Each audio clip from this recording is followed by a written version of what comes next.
Anand Bharti तर्कशील the तर्कशील YouTube पर आप सभी का तहे दिल से हार्दिक स्वागत अभिनंदन। राम भरोस मौर्य जी का अभिवादन स्वीकार करें मुंबई महाराष्ट्र से। दरअसल आज यहाँ पर मैं दिनेश मौर्य जी के सुपुत्र के शादी में आया हूँ और दरअसल बच्चे का जो नाम है अरुण नाम है और बिटिया का नाम है जिस बिटिया की शादी हो रही है प्रियंका के नाम से जानी जा रही है। और आज जो है 15 तारीख शनिवार का दिन है और शाम को तकरीबन 5 बजे के आसपास तक लोग आने वाले हैं और आज जो है यहाँ पर उनका विवाह संपन्न होगा।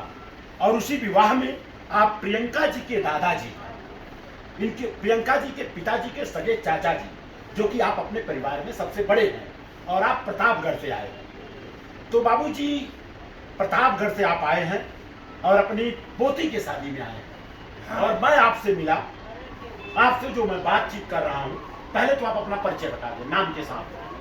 शंभूलाल मौर्य जी। गांव नौरेरा जी। जिला प्रतापगढ़ जी।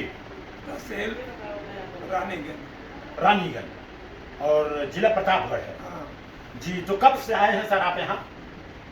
आज 4 दिन हो गए। 4 दिन हो गया। थोड़ा हम लोग भोजपुरियों में बतियाएंगे। तो जैसे हम 74 साल 75 साल उम्र हो और हमारा 60 साल हो, दरवाजा बंद करो बेटा। हाँ, नहीं तो बुला लीजिए अंदर। अच्छा, आ जाओ अंदर, आ जाओ अंदर, आ जाओ। हाँ, हम 60 साल है तो हमसे मिला जुला के 14 साल आप बड़े हैं। तो मोटा मोटी ये पकड़ के चलते हैं कि आप मेरे बड़े भाई हैं। ठीक है। तो खाली जानकारी मैं लेना चाहूंगा कि आपकी जब शादी हुई थी तो आपकी उम्र क्या रही होगी अंदाजा? लगभग 25 साल। 25 साल। बाबूजी मेरी शादी तो 20 साल में हो गया था, तब आप लोग एडवांस में रहे होंगे। हाँ, हमसे एडवांस में रहे होंगे। अच्छा, तो 25 साल आपकी रही होगी तो आपके जीवन संगनी की उम्र रही होगी 20 साल के आसपास। 20 साल के आसपास। जी, बधाई की बात है। और कब शादी हुई थी अंदाजा कौन से सन में? अरे हमारे 67-68। अच्छा, तो 64 में तो मेरा जन्म हुआ है। 64 में मेरा जन्म है, 15/10/64। 64 के हिसाब से 24 चल रहा है तो मोटा मोटी 60 साल है। अरे पापा का ही जन्म 62 62 है। 62। बधाई की बात है। और आज यहाँ विवाह में आप आए हैं और आज तो देखा जा रहा है कि कम से कम लड़के का जो उम्र होता है 25 साल से ज्यादा ही हो रहा है और लड़की भी 20 साल 25 साल 28 साल 30 साल में हो रहा है। आप अपना परिचय बता दीजिए। बारीगढ़ नवादा। अच्छा, कौन से जिला में पड़ता है? जौनपुर में पड़ता है। सराय कंसराय के पास। अच्छा, मणियाहू तहसील है। तो मणियाहू से कितना किलोमीटर आपका है घर अंदाजा? कौन से रोड पे है? भदोही वाले रामपुर वाले पर कि बेलवा वाले पर? नहीं, बनवा वाली रोड जो नहीं आई है, जमालपुर जाती है, जमालपुर से भदोही। अच्छा, जमालापुर। हाँ, जमालपुर ने जमालापुर। जमालपुर। अच्छा, बधाई की बात है। तो आज हम चर्चा करेंगे सम्राट अशोक के बारे में, थोड़ा चर्चा कर लेते हैं। जो कि हमें बताया गया माँ के सम्मान में किया भारतवर्ष का निर्माण सम्राट अशोक महान। सम्राट अशोक का एक स्लोगन रहा है, सर्वलोक हित से बढ़कर दुनिया में कोई कार्य नहीं है। और आपको हम बता दें उस जमाने में इतना बड़ा शासक दुनिया में कोई नहीं हुआ। हमारे भारत का जो आन बान शान तिरंगा झंडा है, झंडे में जो चक्र अशोक चक्र है, लेकिन वो 3 रंग बताते हैं, लेकिन हकीकत में वो 4 रंग है। बीच में जो चक्र है ना, पहले जब उसकी डिजाइन बनी थी 3 रंग था। तो गांधी जी ने बोला चरखा डालो, कोई बोला गाय डालो, कोई बोला सांड डालो, कोई बोला घोड़ा डाल दो।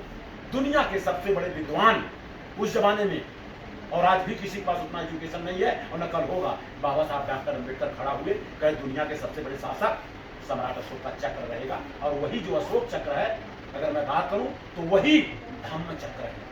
धम्म क्या है? सामाजिक है।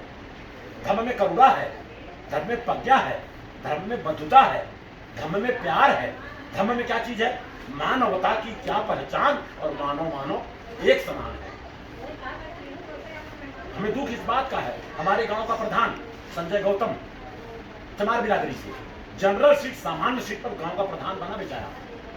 आज भी, आज की वर्तमान की बात कर रहा हूं, तथाकथित के घरों में जाता है तो बर्तन अलग से रखा हुआ है, जबकि भारत के संविधान के आर्टिकल नंबर 21 में लिखा है वर्ण के हिसाब से, धर्म के हिसाब से, जात के हिसाब से, जन्म स्थान के हिसाब से आप किसी से भेदभाव छुआछूत नहीं कर सकते हैं। लेकिन आज भी ये है गांव में, भेदभाव नहीं करना चाहिए। नहीं करना चाहिए। अच्छा, जब आपकी शादी हुई थी तो जोड़ा जामा में हुआ था जोड़ा जामा में मेरा भी हुआ। जोड़ा जामा ही चल रहा है। हाँ। और आज तो भाई जब तक शेरवानी नहीं आएगा तब तक कामा नहीं बनेगा। अरे आजकल चौगुना उससे आडम्बर सब बढ़ क्या संदेश देंगे राम जी? गए। आज यहाँ से क्या संदेश देंगे? संदेश ये दीजिए कि सम्राट अशोक को जानना चाहिए कि नहीं। अगर सम्राट अशोक मौर्य न होते तो हर विद्यालय में हर जगह सम्राट अशोक का लाड लगता। मौर्य होने की वजह से सम्राट अशोक की छुट्टी भी कहीं नहीं मनाई जाती, उनकी जयंती भी नहीं मनाई जा रही है मौर्य होने के नाते। और ज्योतिबा राव फूले परिवार से, माली परिवार से इतनी बड़ी क्रांति किया सर। भारत की प्रथम शिक्षिका महिला सावित्रीबाई फूले, आज उनकी वजह से लड़कियां फाइटर प्लेन से लेकर ट्रेन से लेकर देश चला रही हैं। लेकिन सावित्रीबाई फूले का नाम लेने में लोगों को शर्म आ रही सर, दुख इस बात का है। और अगर वही सावित्रीबाई फूले तथा कथित के परिवार से होती, हर विद्यालय में उनकी मूर्ति लग जाती। गलत कह रहा हूं सर? तो इसको हमें आपको बताना है। हाँ जी जी। आपकी कहाँ तक पढ़ाई हुई है? 10वीं पास है। और क्या उम्र होगी अंदाजा? 70। तो भाई आप लोग तो हमारे बड़े भाई के समान हैं, तो हमारी तरफ से कुछ तो नहीं। ये जो अशोक चक्र है उसमें जो 24 तीड़ी है, 24 तीड़ी का बहुत बड़ा महत्व है। इसी से पूरा संविधान लिखा हुआ है।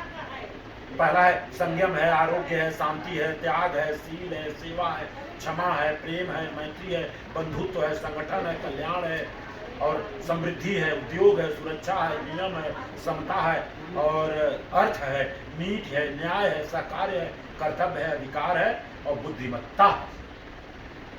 और आपको बता दूं, हमारा भारत देश गीता कुरान से नहीं, ये संविधान से चल रहा है। और संविधान अशोक धम्म चक्र, जो अशोक चक्र है, उसी पे निहित है पूरा। तो हमारी तरफ से एक भेंट लेंगे, सम्राट अशोक की पूरी जानकारी है। और ये हम नहीं, हमारे मित्र हैं रामफल मौर्य जी, जो कि ऑलरेडी अहमदाबाद में हैं, उन्होंने छपवाया है और हमसे कहा सब लोगों के घरों घरों तक जाना चाहिए। इसको लीजिएगा, बच्चों को बताइए, बच्चों को पढ़ाइए। नीचे से होल्ड करिएगा, नीचे वाला। हाँ, एक बार खास आन रही भास्कर जी, पहली बात तो आपको धन्यवाद मैं दूंगा और बहुत बहुत शुक्रिया करूंगा, क्योंकि आपने वीडियोग्राफी का काम किया है और आप लखनऊ में रहते हैं और आप रेलवे भी कानपुर में रहते हैं और दरअसल आप रेलवे विभाग में काम कर रहे हैं। और लड़की की जिसकी शादी है उसी के आप चाचा लगेंगे, जैसा कि आपने बताया। ये हमने जो चर्चा की आपको कैसा लगा? अच्छा लगा। सिर्फ और सिर्फ मैं जानना चाहूँगा आपसे, हमारा देश गीता कुरान से नहीं संविधान से चलता है, तो भारत के संविधान का जो प्राण है उसको बोलते हैं भारत के संविधान का उद्देशिका, प्रस्तावना, अंग्रेजी में प्रियम्बल। खाली एक लाइन बता पाएंगे आप? अगर जानकारी है तो हाँ, और नहीं तो ना। 1 लाख लोगों में सिर्फ एक को जानकारी है, लेकिन जबकि कक्षा 6, 7, 8 में हर किताब में लिखा हुआ है भारत के संविधान का उद्देशिका। खाली एक लाइन में अंग्रेजी में बताते हैं we the people of India, Hindi में बोलते हैं हम भारत के लोग। जी, हम भारत के लोग। भारत को एक संपूर्ण प्रभुत्व संपन्न गणराज्य बनाने के लिए बहुत सारी चीज़ें हैं, धीरे धीरे जानकारी हो जाएगी। क्या संदेश देंगे लोगों को? आज यहाँ शादी में आए हैं और आप कानपुर से आए हैं, क्या संदेश देंगे? लोग जातिवाद ना किया जाए। बिल्कुल न किया जाए। बहुत बहुत बहुत बधाई के पात्र हैं। और शायद आपको जानकारी होगी, जानकारी होकर के खुशी होनी चाहिए। बच्चा मेरा पायलट है, ऑन रिकॉर्ड मैं बोल रहा हूँ, बच्चा पायलट है। हमने कहा तुम्हारी जो बिरादरी है पायलट की बिरादरी है, मुरई मरचा भंटा बोनी की बिरादरी नहीं है। दादा बाबा ने धोया होगा, नो डाउट। पायलट लड़की उसने चुन भी लिया है और महाराष्ट्र की लड़की है, तो जात पात खत्म। और बाबा साहब डॉक्टर भीमराव अंबेडकर ने कहा कि जब तक भारत में जाति का विनाश नहीं होगा, भारत का विकास नहीं होगा। सही कह रहे हैं, गलत कह रहा हूँ? शुक्रिया, बधाई के पात्र हैं।